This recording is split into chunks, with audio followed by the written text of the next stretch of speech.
Our guest today is someone I deeply admire, Dr. Utibe Essien. He's a physician, researcher, and health equity champion who coined a term that should be on all of our radar, pharmaco-equity. That's the idea that everyone, regardless of race, ethnicity, or socioeconomic status, deserves access to the highest quality medications to treat their health conditions. Full stop. We really found for the first time that there is variation in who was actually getting the medications to stop strokes. We saw that Black patients had about a 27% lower chance of being prescribed stroke-preventing blood thinners compared to white patients, especially the most newer class of these treatments. This was one of the first papers to demonstrate that. It was a really striking finding.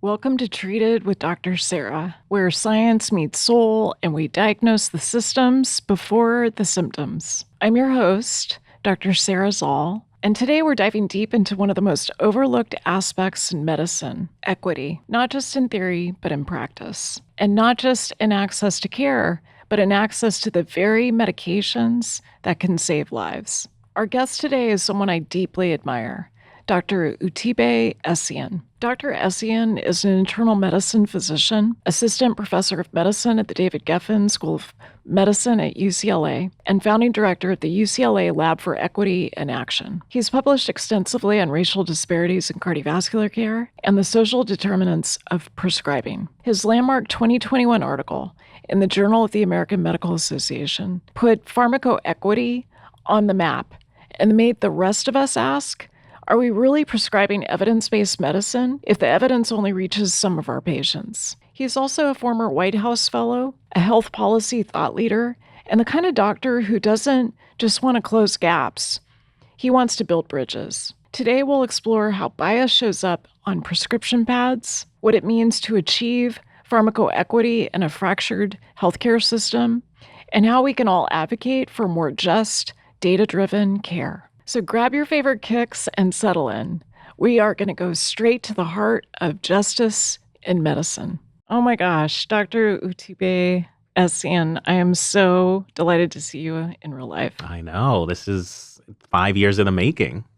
It is 5 years in the making. And I want to contextualize our conversation because you've been doing such important work with health equity for so long.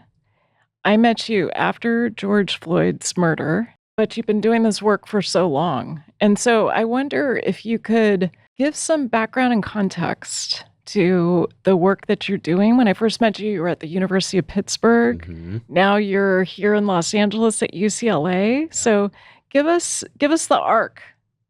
Yeah, so it has been quite a journey since we last met. I was scrolling through our IG Live and my posts since then. I'm like, oh, wow, life has happened over these last 5 years. And like you said, obviously this work did not begin in 2020 like it did for so many. This has been decade plus in the making, from being a pre-med student in New York City to being a resident in Boston to faculty member in Pittsburgh and now here in LA. So definitely a journey, but the through line, of course, over it has been health equity. And it's been really special to see when we first met how that was such a priority within our healthcare system. And I think hopefully we'll talk a little bit about how that has shifted a little bit over these last several months in particular. But it's been really special to be doing this work and hopefully be able to stay consistent in it, really committed to caring for my patients, caring for communities of color, people who look like me and my family members, and really thinking about how to hopefully leave this place a little bit better than how I found it when I got here now almost 40 years ago, as we just talked about. That's right. So you're 30 fine and you're about to turn 40. That's a huge milestone. That's what I hear. That's what I hear. No, it's been a year of a lot of reflection, trying to take time to kind of think about what that number means. My family is religious and very faith-based, and so 40 is a pretty biblical number, whether it's like Moses' 40 years in the wilderness or the Israelites' 40 years in the wilderness. So a lot of 40s throughout the Bible. So it's definitely been a lot of reflection around what that life has been up till now and hopefully what I can accomplish if I get to be around another 40. So you're facing 40. I think 4 weeks is when Yeah, yeah. that beautiful birthday comes up. You live a very committed life. Mhm. How has commitment changed for you? Like, tell me about the top commitments and maybe what you look forward to after 40. Yeah, such a great question. I think for me, the last 20 years really has been about being this career.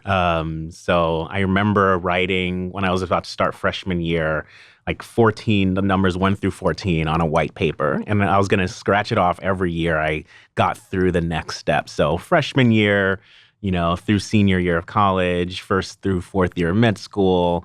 I thought I was going to be a cardiologist at that point. So I mapped out like 3 years of residency, 3 years of cardiology. So I was like, once I hit these 14 years, I'll finally become what I want to be. Obviously, life comes at you fast in terms of the different winds and turns. I'm not a cardiologist, though I do a lot of cardiology research. And so this job has been my big commitment, like trying to become a doctor, becoming a doctor, being a faculty member is such a big part of who I am. And I think that's still been very special and meaningful for me. But this year of reflection has really realized, like, well, what does that continue to look like? And 40 years from now, am I still going to have that as a primary commitment? In 20 years or 10 years from now, my dad's a primary care doc, so I've seen how his journey has been. And again, we're trying to tell him to like take off the foot off the gas, so to speak, in that space. And I think for him, it's helpful that he's had other commitments. Seeing one of my primary mentors who's retiring at the end of this year, seeing the things he's excited to do after he retires, it's just great to see that people have other commitments. And so I've definitely been looking for what those are. Obviously, family's huge for me. I have my two parents are still around and healthy. I have 3 siblings, a partner. Like these are things that matter to me and are important to me, top of mind.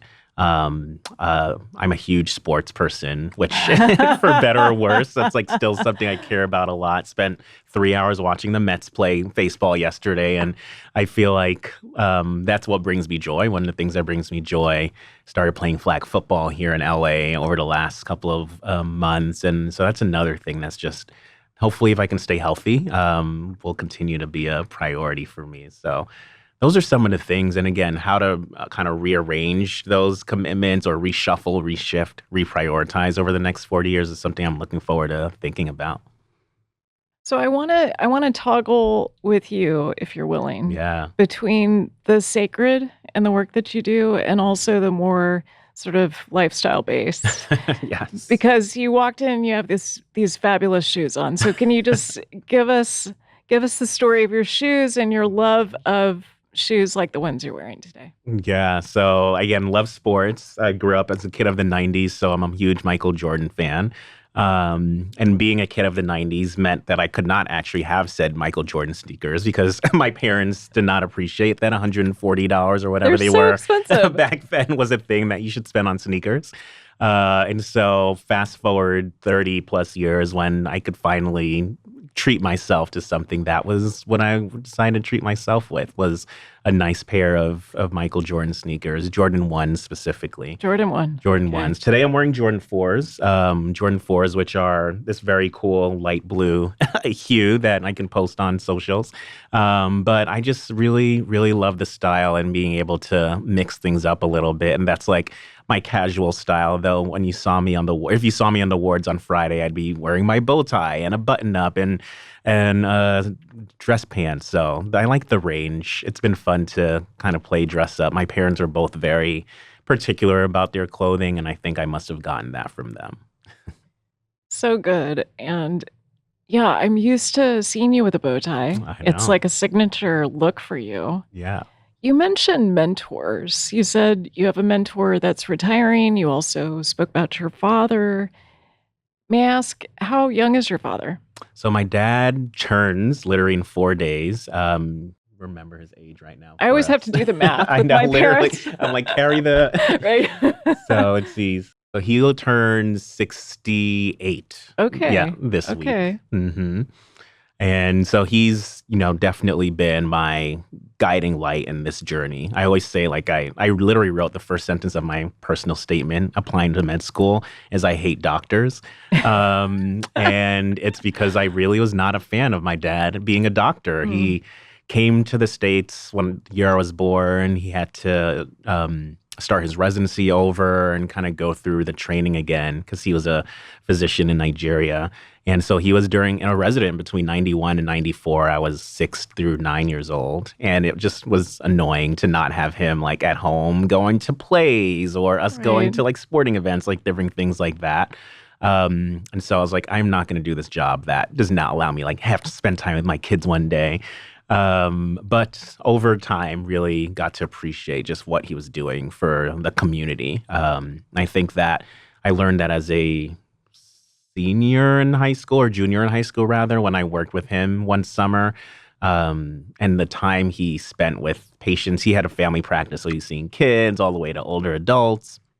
And the thing about the kids was that they would bring him their report cards, and that was like a very Mm, particular moment for me, where I was like, I don't even want to show my dad my report card, and I'm like, these kids are like really seeing my dad as like a almost father figure to them, and a staple within our community, and I thought that was so cool.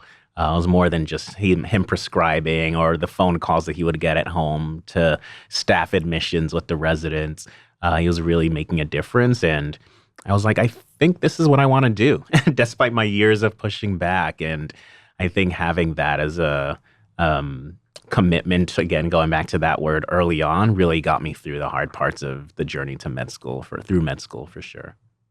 that makes sense. And in some ways, I feel like when you rebel against something, like that first line of your med school essay, Hmm. I hate doctors. When you rebel against something and then you come back to it, there's a way that that fortifies your commitment. For sure. For sure. And it makes you have eyes wide open, like you're not doing it for your parents. You're not Mhm. doing it for anyone. You're just called to Yeah. do it. Yeah.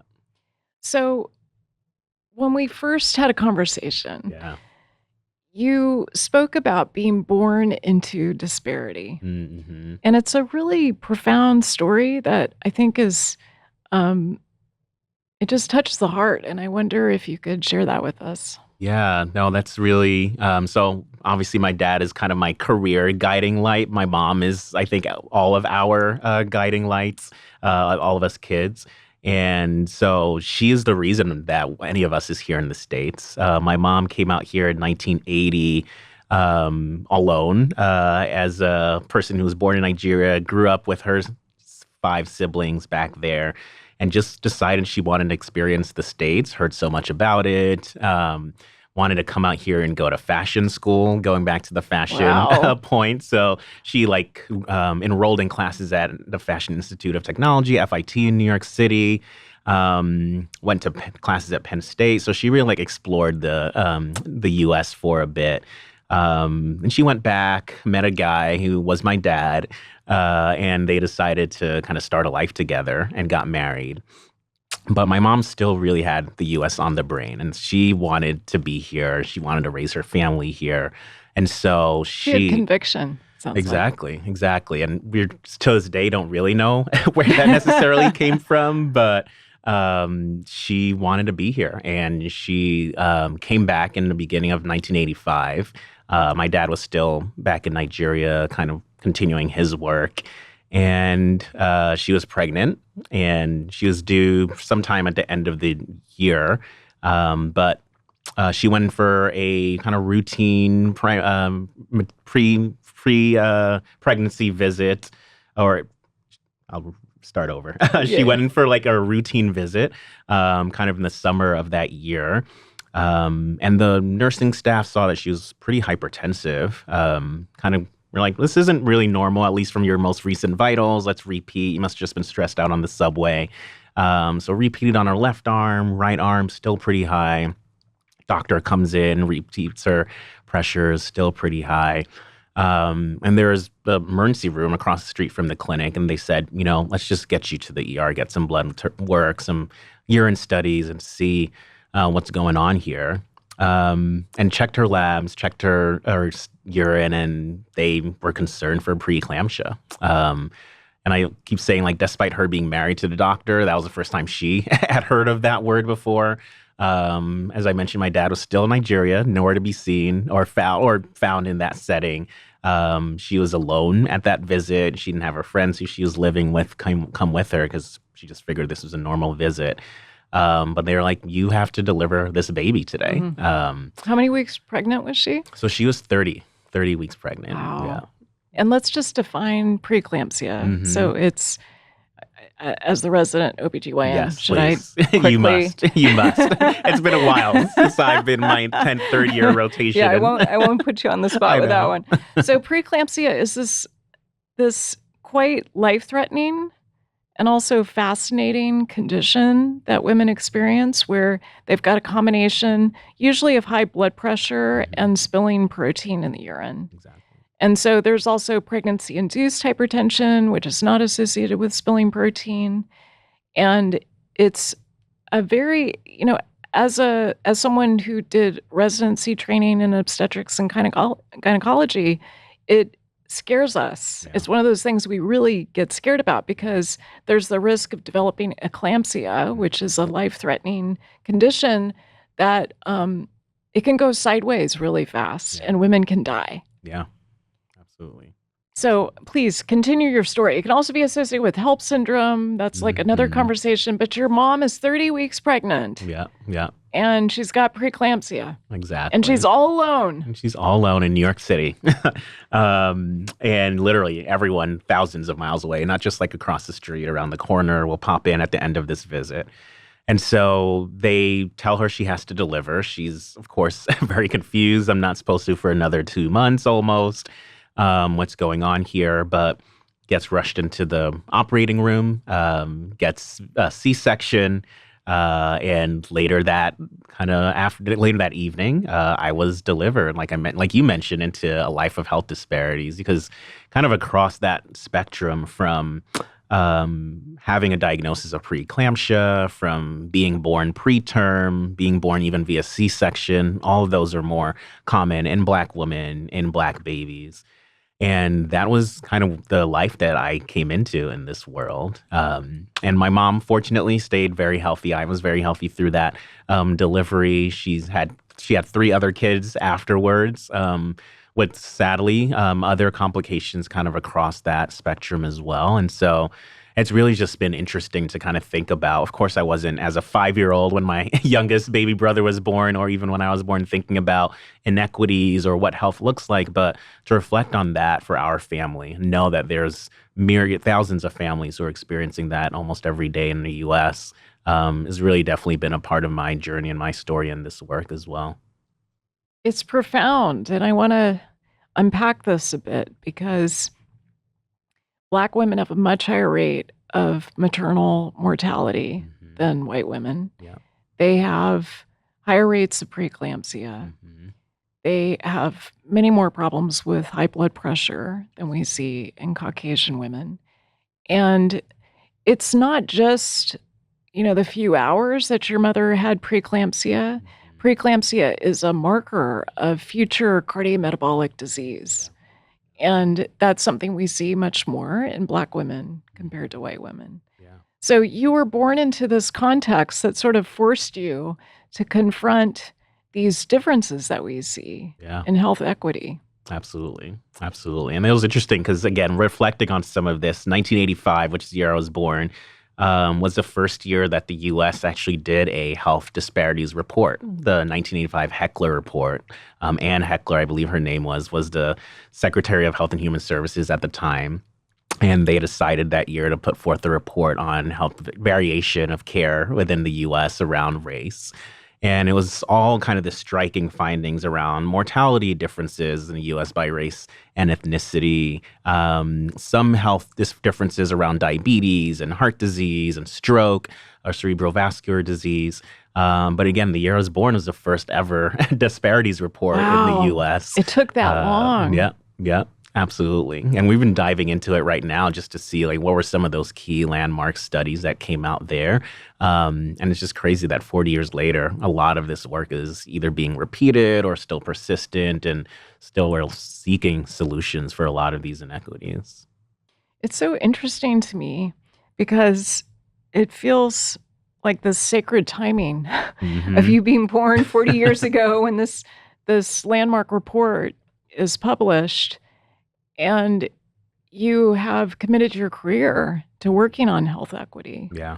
So, as I was preparing to talk to you today, Yeah.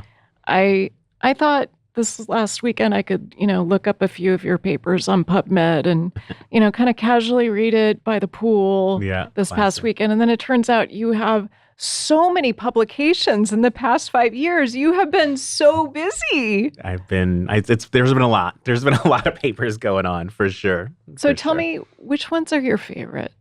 Yeah, my kind of babies, so to Yes, speak. your So, and favorite children. exactly. I mean, so honestly, I talk about this a lot because I was not a researcher when probably after when we first time we first met, I was kind of in the groove, but I left Boston in my research fellowship being told that I need to learn how to write, that I need to prioritize writing. My chief at the time was connected to one of my mentors in Boston, and one of the things that she told her was make sure he really stays focused on his writing. That's probably his weak point.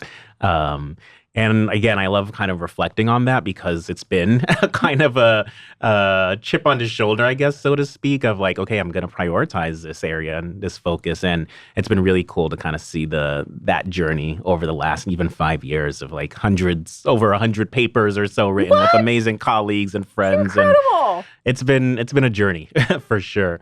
The ones that I've loved the most have been the hardest ones. So the first paper that I wrote during my fellowship was one really thinking about disparities in the care that we provided as residents versus our attendings in clinics, in primary care clinics specifically. And I love that paper because that was like one of the first questions that I had as a intern in residency. First couple of weeks, I met with my primary care mentor at the time, and I was like, something just feels funny when I go to clinic every Tuesday, but you're here every day. Like, am I really going to be able to provide the best care for my patients? And is there some difference there?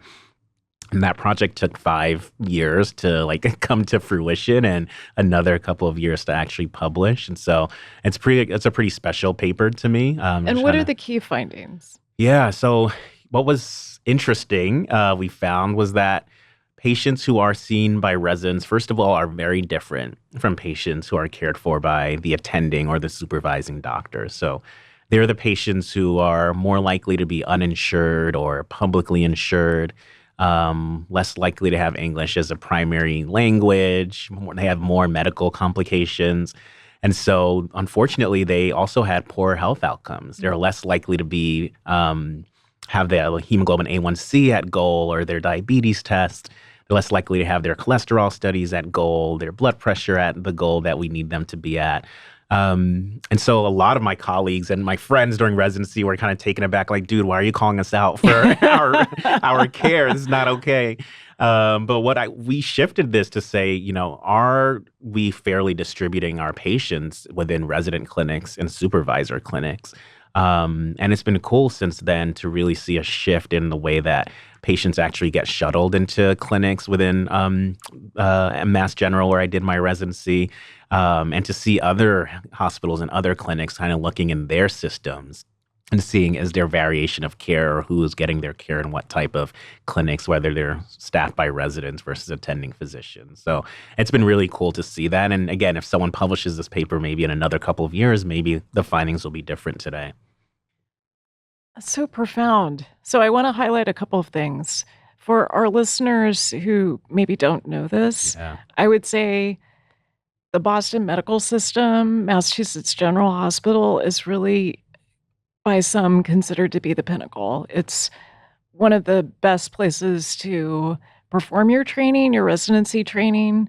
I was taught when I was in medical school in Boston that, this is the epicenter and anywhere else is not quite the same. So Mm-hmm. even at the epicenter, Mm-hmm. you found these significant differences.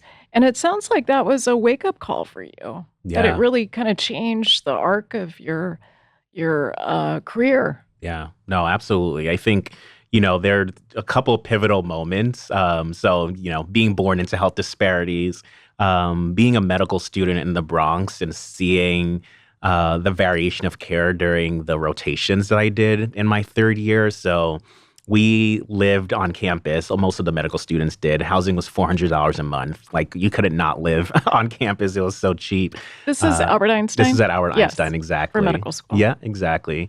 And so the really interesting thing and great thing about living on campus was we had two hospitals we would rotate at. One was the private hospital, which was to the right of our dorms, 2-minute block. One was a public hospital, which is to the left of our dorms, another kind of 2-minute block. And I did medicine at both of those places, the public and the private hospital, 6 weeks at each place, my internal medicine clerkship.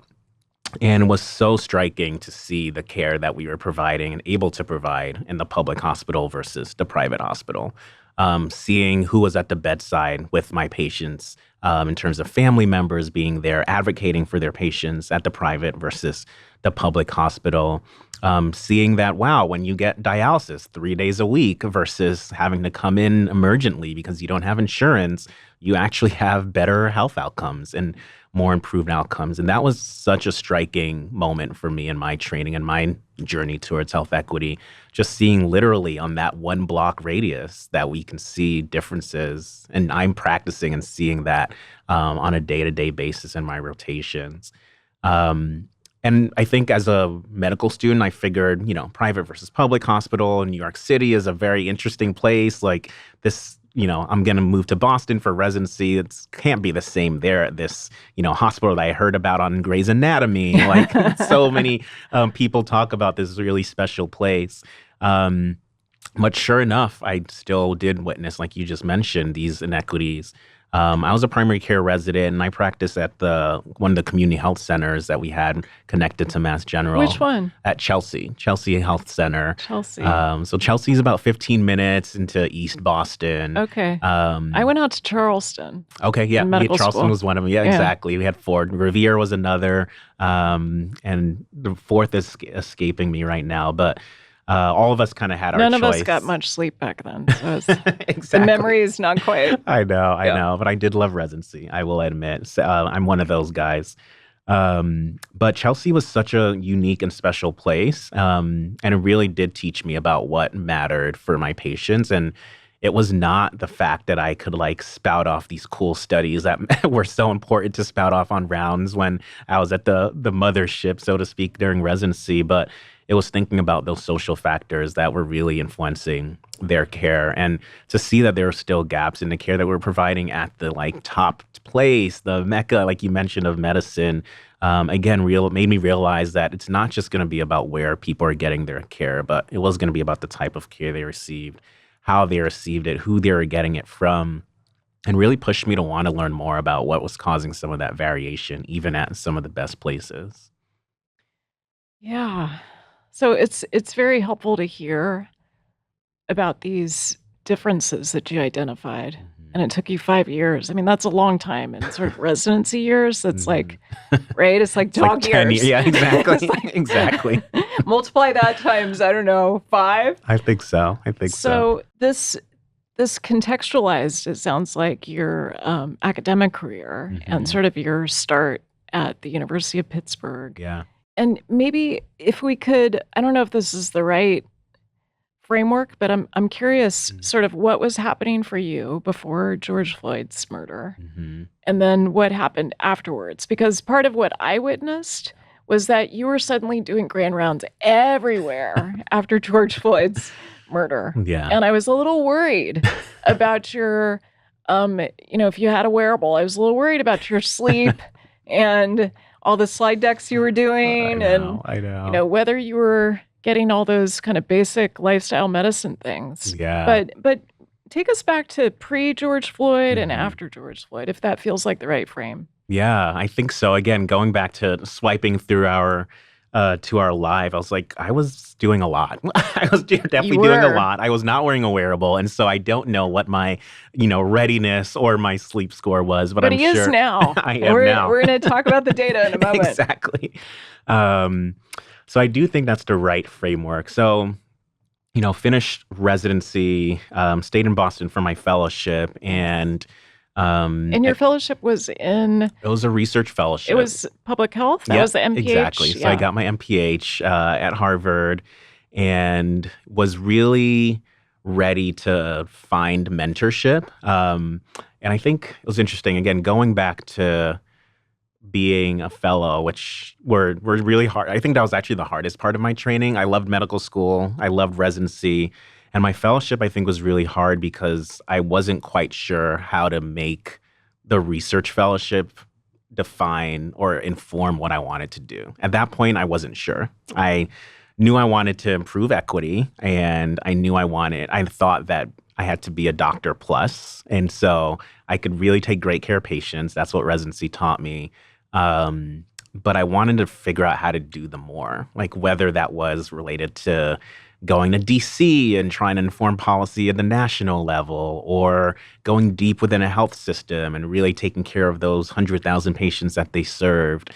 Um, or was it through research? And the research piece was hard because I didn't quite have those skills yet, and I was still developing them and going to biostats classes and epidemiology classes. And realizing how long it took to really do research. Yes. Despite my mentors being like, okay, where's your paper? Where's your product? This, that, and the third thing. And so I think I had a really tough time with that because I was kind of running all over the place. And I would met with Monica Burrell, the commissioner of public health in Boston, for a couple of meetings and try to learn what she did on a day-to-day basis. And was like, is that the office I want to be a part of to learn how to make impact? I went to the Massachusetts Medicaid offices and worked for a month and learned about what they do on a day-to-day because, again, they were helping take care of some of the most underserved communities there in Boston. Nothing felt perfect. Nothing felt like the right fit. And so I decided that I would gonna take the time to really find a mentor who would help at least shepherd me in this research part of the journey and say, I'm going to give this my all for the next 3+ years. If I love it, I will love it. If I don't, hopefully one of these other opportunities will pop up, or I will move back to New York and work with my dad. He was ready to add like Essien and Essien to his practice mantle. I think he still probably is. And so that's what brought me to Pittsburgh, of all places. Western Pennsylvania was not on my sights whenever I was going through my career journey. I had no friends there, no family, no community really. But I met with a mentor, Michael Fine is his name, who completely transformed my career. And Michael, again, is retiring in a couple of weeks. I'm actually going to fly out to Pittsburgh. He doesn't know this yet to go kind of celebrate him. But he really kind of appreciated that I needed a little bit more hand-holding in this research journey. And he did that. He redlined every single thing, and still does, I've ever written, from my papers to my grants to op-ed pieces at the beginning, and really kind of shifted my thinking about research to this is just another thing you have to learn. Just like I learned how to replete potassium when I was an intern in the hospital, or to take care of diabetes in clinic, I had to learn how to ask a question, how to write a paper, et cetera. And learning that skill, I think, really made this job a much easier experience for me, and realized that it wasn't necessarily that I didn't know how to do it, but I wasn't given the skills and the resources to do it and do it well. So grateful and credit Michael for that time he blessed me with. And so that was like the first 2 years of Pittsburgh, just crushing, writing papers and learning how to write grants and writing and being successful at getting my first ever grant. So this is 2018 to 2020. Okay. Yeah. So March 2020 was special for a lot of reasons, not just because we all shut down and the world kind of came to a halt a bit. But it was also when I found out that I got my first grant. And the grant wasn't going to start until February of the following year. So I had 11 months to basically kind of do what I wanted, before this research grant finally started, and I had to really like hit the ground running. And this is a 5-year, $1 million grant, really pretty special, that was going to help support my time for the next 5 years. So March 2020 hits, and obviously we see the headlines related to COVID. And the headlines that were very specific around disparities in COVID. And I'm not an infectious disease doctor. I am not a epidemiologist necessarily or immunologist. But I did and was passionate about health equity and disparities. And that's really where I decided to focus. While my dad was seeing patients in New York with COVID, and my friends in residency out there were seeing patients in ICUs in Boston, Pittsburgh wasn't as heavily hit. We weren't as concentrated as a city. And so I had time to think. I had time to be thoughtful about what the disparities were going on. I had time to reach out to journalists like the folks at NPR and ended up on an episode of Morning Edition, or I believe it was Morning Edition, to talk about disparities. And that really just became so much of my focus between March and May, were the disparities that came forth from COVID. And then May hit. We finally kind of had a little bit of a rise in COVID, and we were asked to go back on help out on the wards. And the day before George Floyd died, I was starting on the wards with a team which happened to have a Black intern and a Black medical student. And we got the news about George Floyd. Again, just your typical day in the hospital where you're supposed to just take care of your patients and move on. And I just remembered what happened when I was a resident in Boston, when Freddie Gray was killed, when Philando Castile was killed, when Eric Gardner in New York and Staten Island were killed. And I would be having all these emotions, all these conversations with my siblings, with my friends in my chats, on group chats, and just go back to work. Just be expected to see patients, to round, to write our notes, discharge summaries, etc., and go home. And it just was not brought up. For years, these were not conversations that were had. It was kind of business as usual. And again, I decided it's my second year or so being an attending with these individuals who are on the team who I imagine, I didn't talk to them before, but wouldn't be as impacted. And wrote a quick email to them and to the team, not just to them in particular, about what was going on, that I was here to help support whatever they may be thinking, going through all this. Got a couple responses back that it was appreciated, and I decided that I was going to tweet that email back when Twitter was more enjoyable to use, I would say, and show that this was not just a us issue, that this was something that we had to be thinking about more broadly.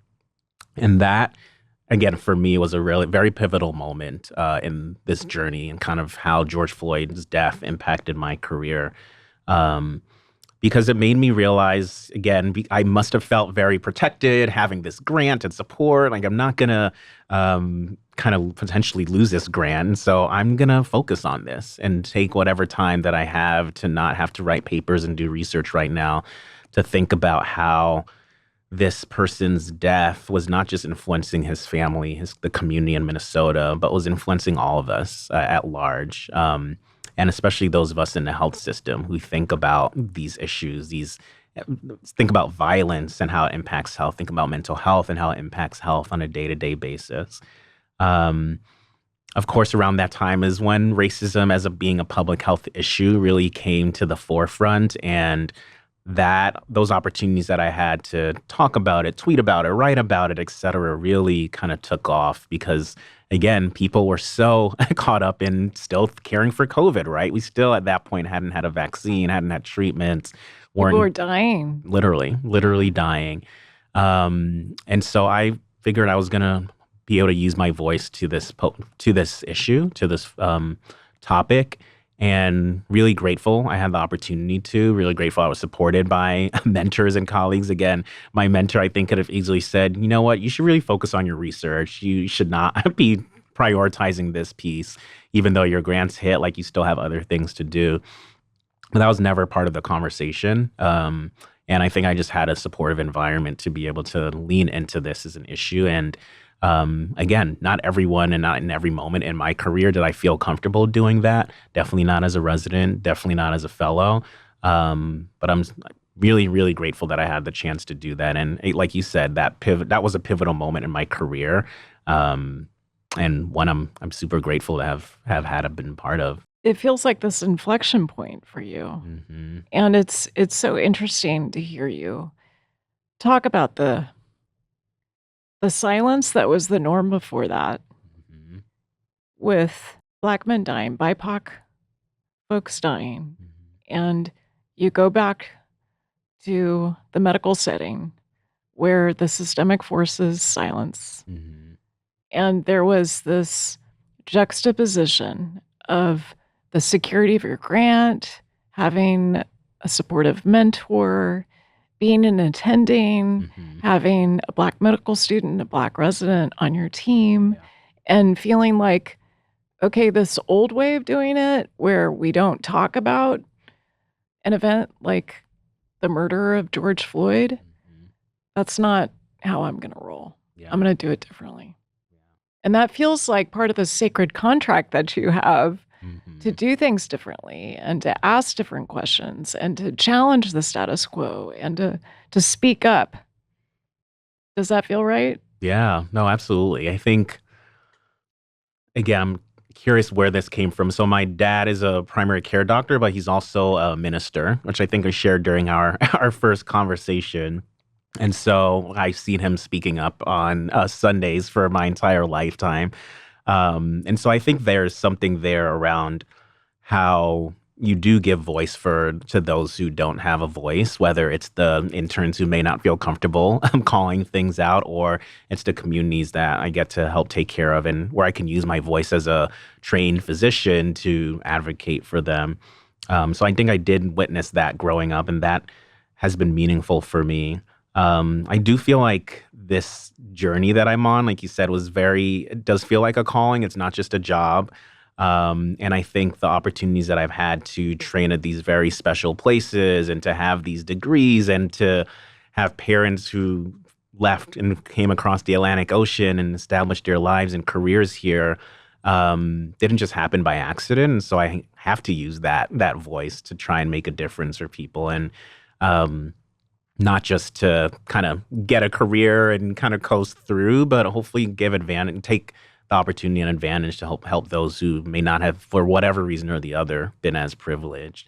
And that's something that's been really personal to me, and I'm so glad that I get to do it. And I know there's many, many more other issues going on, even currently, beyond just the last 5 years, that hopefully can continue to speak justice towards. So that brings us to George Floyd's murder. And take us back to what happened, like what evolved for you over the next year. I mean, I saw you blow up. I saw you on all the news shows and the NPR and Mhm. all these grand rounds. I think you had one at UCLA, I did. didn't you? Yeah, I Am I did. remembering correctly? Because I Yeah, was like trying to get on there, even though I had no affiliation with I know. UCLA, I to listen know. to you. Yeah, it's crazy. So that was way before me working at UCLA was even on the horizon. But one thing that I did keep in touch or one thing I did think was critical was keeping in touch with mentors across the country. So at UCLA, in Boston, in New York City. And so the network of health equity researchers is pretty small, but it's very strong.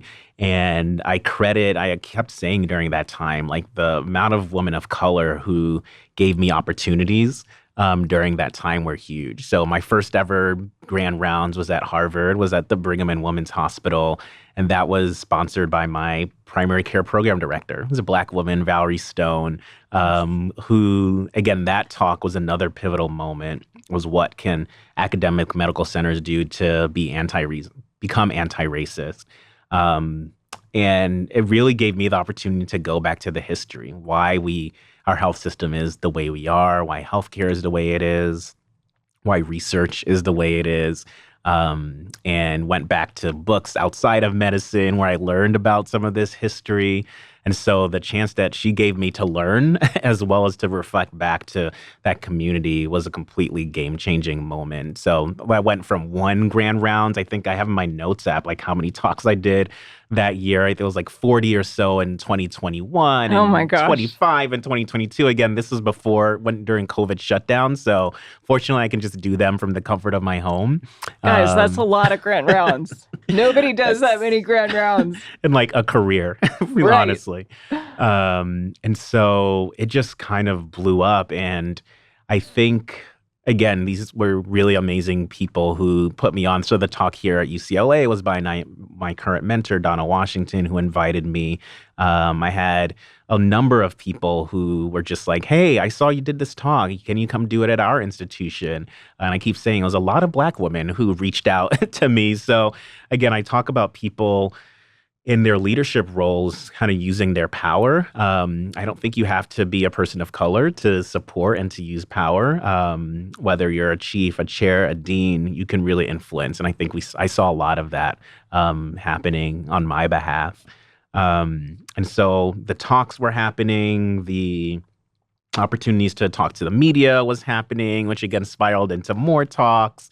And so it really was a pivotal moment in my career where I was like, am I going to just continue on in this research, which I just got my first grant, like I mentioned earlier?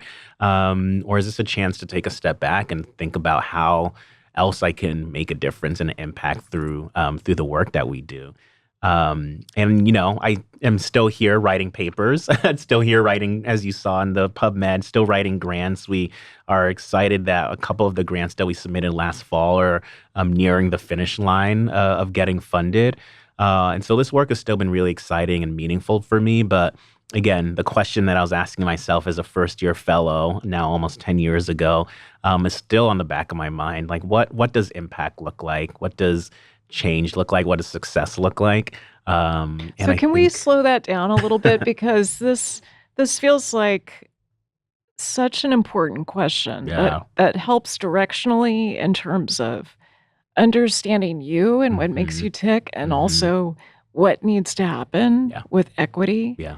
So what does success look like? And Hmm. how do you work with that tension? Because you've Yeah. got so many things that you're so outstanding at doing. Hmm. The research, the seeing patients, the I want you to be writing books for, consumers and the lay Yes. audience because I Yes. think we really need that. Hmm. How do you navigate those tensions? Yeah. It's a really important question. And it's one that, again, as a fellow, I was thinking through a lot. I made the like ikigai circles of what I'm good at, what the world needs, and what I can actually be supported to do to live in Los Angeles in a high cost city.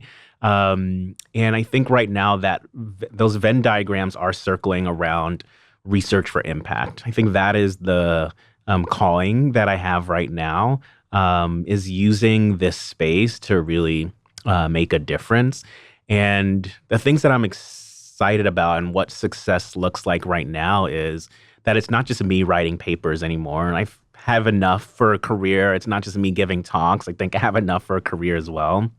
But it's now getting these emails like one that I just got this weekend from two trainees of color who are excited about starting their new research project, who said, we're big fans of your work. We think that you can help mentor us and guide us on these next steps.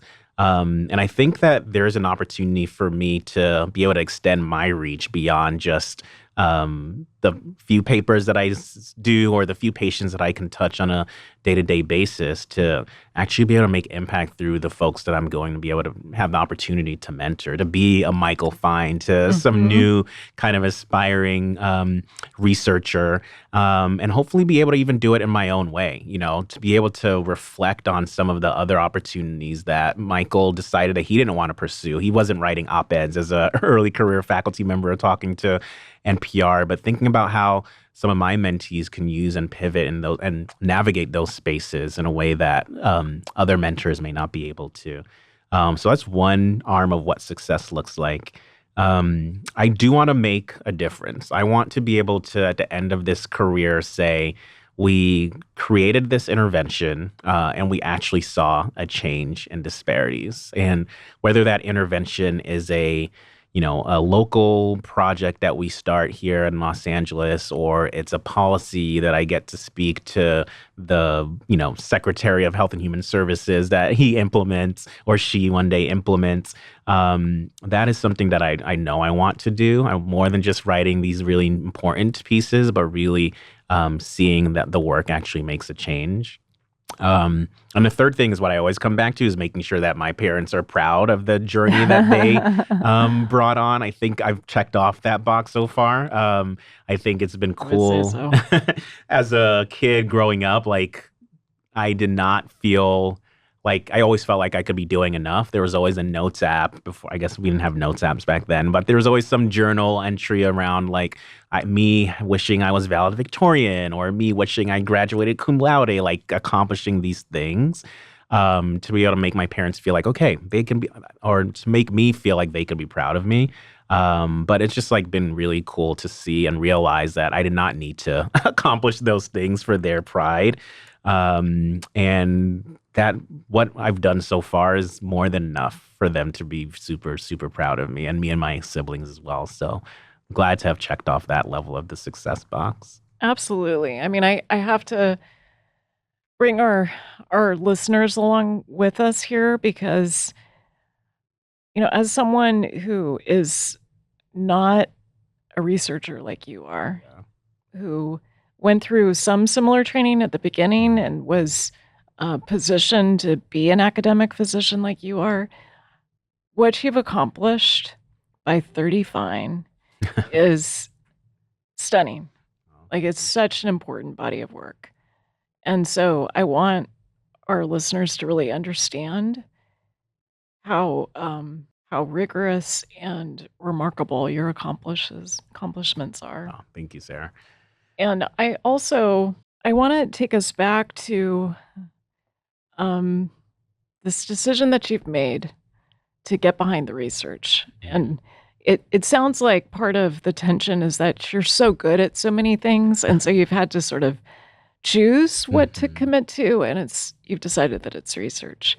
And I love that because research is the universal language of change in many ways. Yeah. It's, we're meant to be unbiased and scientific about our approach to research.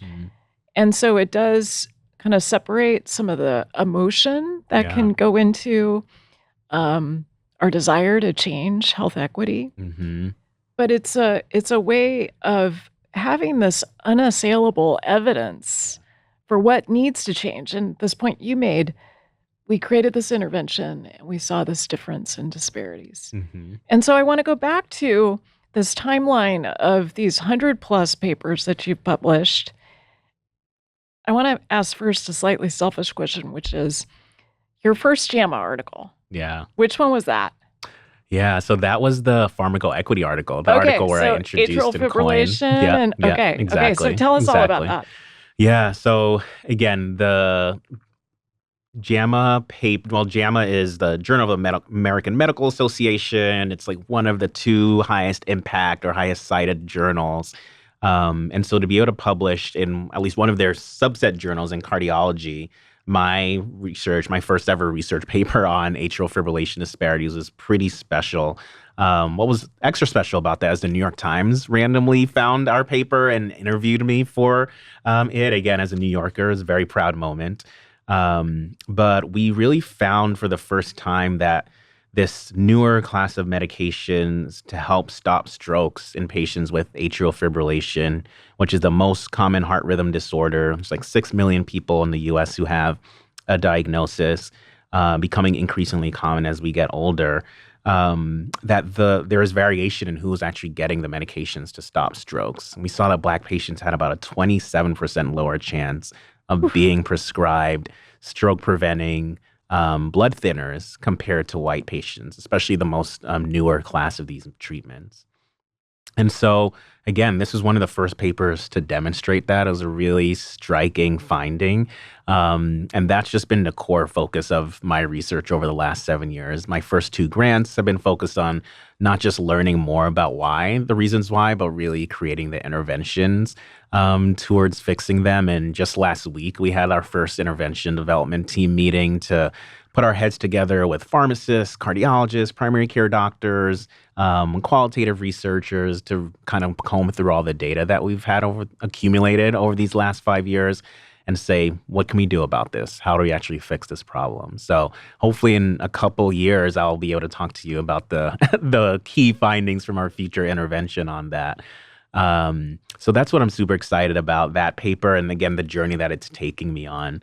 It's been great. It's been a really good time. And again, being one of the first people in this space, when I first was writing about atrial fibrillation, people were like, well, do Black people actually have AFib? Like, Oh that's my not really a gosh. common Oh my gosh. condition that we see.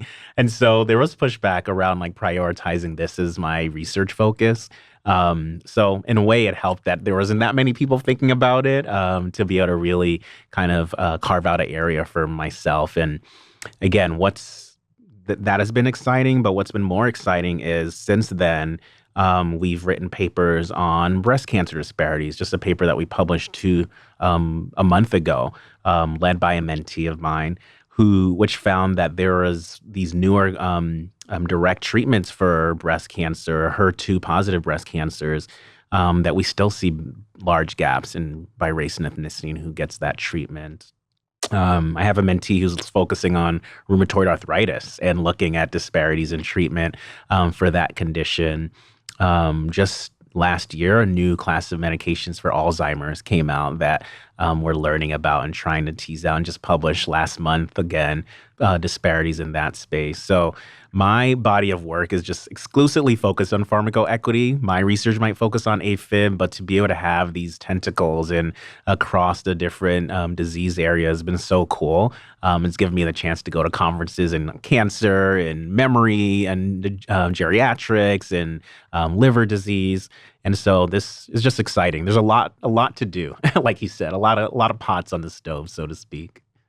Well, it allows you to be a generalist Exactly. with all of these different aspects of disparity. Hmm. And I remember reading that first JAMA article before we did our Instagram Live, Yeah. and it just came so alive for me because I had a patient with AFib who was prescribed one of those, stroke preventing medications. And so it just felt like the context made your point about pharmacoequity so important. Yeah. And I want to back up for a moment, and you coined this term. So Yeah. let's give you some credit here. So tell us, how did you come up with that term, and what is it? I mean, it became like a lightning rod in terms of your research going forward. It created a whole field that didn't exist before. Yeah. So Yeah, how did it totally. occur to you? Was this like a shower moment? Like how did this happen?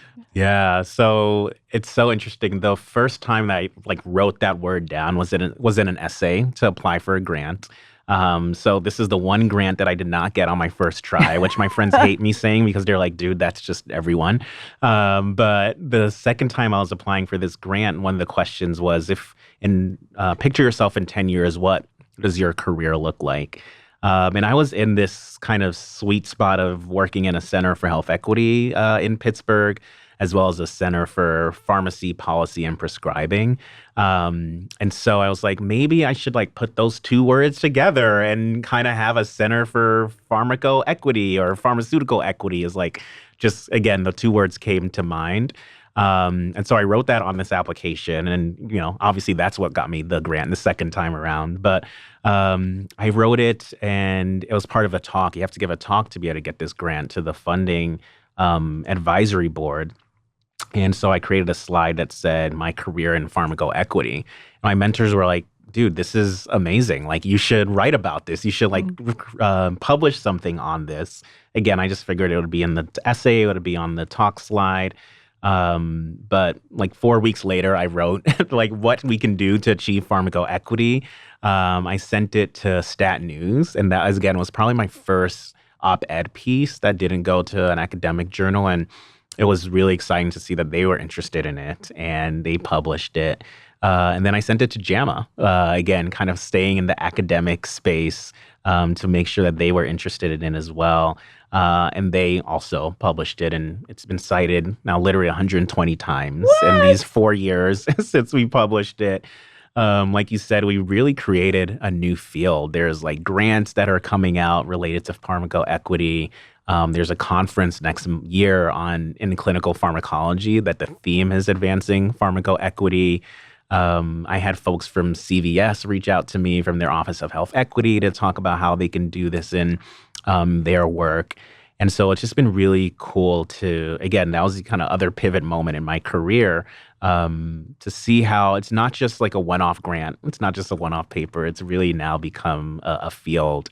And that's something that I will always look back on and say that was an accomplishment. That was a Mm. really meaningful part of this career and this journey. And moments like that are not something that everyone in this space has.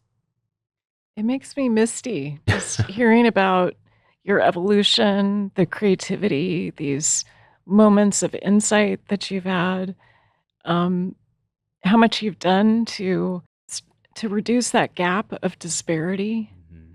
that we all know exists in medicine. There's so much I want to ask you about, and I love that you're now looking at these interventions for disparity and then wanting, having this uh, multidisciplinary approach to how do we formulate a plan and then implement it, pilot it, I imagine, and then Yeah.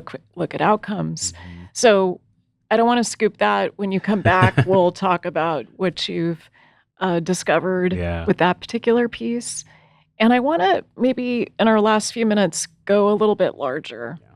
Yeah. We both took the Hippocratic Oath, Mm. and I wonder, what would you change about the Hippocratic Oath if you Yeah. had that control, That ability. if you had that ability? Like, what's missing in the Hippocratic Oath? Yeah. So for me, I think, again, I came into medicine because of the opportunity to take care of community. And that was totally my driving force. I was not a great chemistry student, not a great physics student.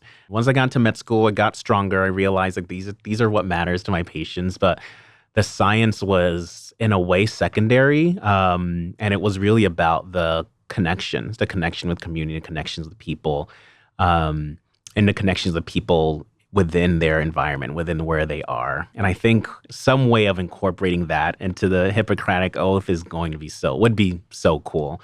That while we can talk about the latest discoveries, we can offer the most precise, targeting gene therapy. If we don't appreciate our patient's context, our community members' context, if we don't appreciate that, they're going to go home and not necessarily have food on the table. And, you might be able to prescribe them this $70,000 medication, but that is not a priority to them and their family members right now necessarily. That none of this ends up mattering. And I think it's so meaningful for us to be able to think and have that context, especially around the social factors that impacts our patients' lives on a day-to-day basis, that they're probably bringing into the room whenever they see us for those 20 minutes. We all have been there where we're like on our phone rushing into an appointment, and the last thing that was on our mind is like what is top of mind for us. And that was those are the things that mattered to my patients. Their immigration status, what they were going to do about their medications if they got deported, were conversations that I had with my Mm. patients and their families. Um, the fact that they're, living on the street and they heard that their doctor wouldn't put a catheter or a stent in them because they didn't know if they'll be able to take their blood thinner medications to keep that stent safe. How can I get to my appointments when I need a van to pick me up because I have a wheelchair and it costs me $300? Those are literal conversations that I've had recently with my patients. And those things matter. Those things matter way more than the cool pathways we learn about in medicine or that we discover as scientists and researchers. And I think we need a better job incorporating that into our current oath. That is what matters, I think, to our patients these. It's so profound. I feel like when I was in Boston, Mm-hmm. the focus was on the latest science and immunology, and cardiology was sort of in its heyday because this is, I'm older than you, so this was like the 1980s. Mm-hmm. And there was a way that there was not awareness of equity. There was not awareness of, um, even these basic social determinants of health and how, there was such an emphasis on the latest molecular biology and not on these other things that have a really strong influence that you're speaking to. So I appreciate this addendum, this editing Yeah. of the Hippocratic Oath. Yeah, absolutely. I want to finish with another thing that I've heard you talk about, which is precision equity. Hmm. And I want to um, bring myself to task here for a moment because I think a lot about precision medicine and the gene environment interface. And I'm the director of precision medicine at the Marcus Institute of Integrative Health at Thomas Jefferson. Hmm. And you have talked about how precision medicine requires precision equity. Hmm. Can you tell us what you mean by that? Yeah, I think for me, again, thinking and focusing so much of my work on pharmacoequity and getting people the right medications can make it seem like I just want people to have the fanciest, most expensive, most innovative things, and that's all that matters. But I think precision equity kind of takes it a step back and it makes sure that we provide patients with the best thing for them, the best treatment for them. And sometimes that's not treatment. A lot of my work over the past year is actually focused on deprescribing equity. And there are some patients who do not need another medication added to their list because that's actually going to harm them more than it helps them. And people are saying, well, wait a minute, you're the pharmacoequity guy. Like now you're trying to take away medications. And what about patients in communities who have felt like they have been not offered everything? Now you're going to tell them that you're going to take things away. Like, does that really feel fair? I think in my mind, precision equity is ensuring the best care for the person and individual in front of you. And that care that conceptualizes and contextualizes the context that they're coming from. And so if it is the most innovative therapy, if them and their family members want that for them, that's the right and the most precise medication for them, or treatment pathway for them. If it's focusing on food and the patient is like, I don't want the newest commercial medications that I see. I want to be able to have healthy food. The thousands of dollars a month that is available to use for GLP-1 therapies, for example, should go to providing them with the healthiest food and go to providing them with a new home or rent support to be able to pay for their home. I think we can really get creative about precision medicine in a way that's equitable by changing it from just focusing on the cool new therapies and the cool new pathways to some of that other context. And I think we can do it. I think we have the resources. I think we have the tools. I think the cost of medications are so high. If we can maybe shift some of that spending to some of these other factors, our patients' lives will be transformed. Just this weekend, I saw a piece that showed that providing people with affordable childcare raised 120,000 people out of poverty in the state of New Mexico. That could be a healthcare intervention that we can see how people who have supportive childcare have better access to appointments, have better access to feeding their families and themselves. And I think we can make social policy more aligned with health policy to, again, get back to this point of making healthcare precise for the individual in front of us. Beautiful. Thank you so much for broadening my concept of Yeah. precision medicine to include precision equity. Hmm. I want to ask a more basic question. So, for the doctors who are listening, Hmm. what's one book you would recommend that they read? Ooh, I mean, great you question. haven't written a book yet. It would be that book. It would be that, but I'm coming trying soon. to get you to write a book. Me and Sarah have been talking about this for literally 5 years. We've gone through the process. We'll get there. Yeah, we'll get we there will. one day. I definitely have been inspired after this conversation and your many books as well. The book I really love, most recently read, is The Sum of Us by Heather McGhee. And Heather McGhee takes us through this journey. She starts actually in Pittsburgh, which is really cool because when I first read the book, I was just getting ready to leave there. But talks about how pools used to be desegregated in Pittsburgh, and everyone had access to swimming. Everyone had swimming lessons, and there were kind of shared experiences with these pools. Now in Pittsburgh, there's this kind of phenomenon that Black people don't know how to swim. Black people can't swim, which is one of the phenomenon that I grew up with growing up in New York City. And it's because of the segregated pools. The pools started shifting where the public pools were no longer closed, and it was only the pools in the suburbs that had access to swimming. And so the people who lived in the suburbs could swim. Folks who lived in the cities, who happened to be more likely be people of color, could not. And she walks us through that type of kind of process in swimming pools in Pittsburgh, in schools in Chicago, and talks about how equity is not it's a phrase that she used. I'm going to pause and try to remember. She puts us through the thesis that equity is not a zero-sum game, that we do not, that everyone can benefit from equity, and that everyone having access to swimming pools helps all of us because we have more lifeguards who can help keep the people safe at the beaches, and we have more retail around these pools and resources.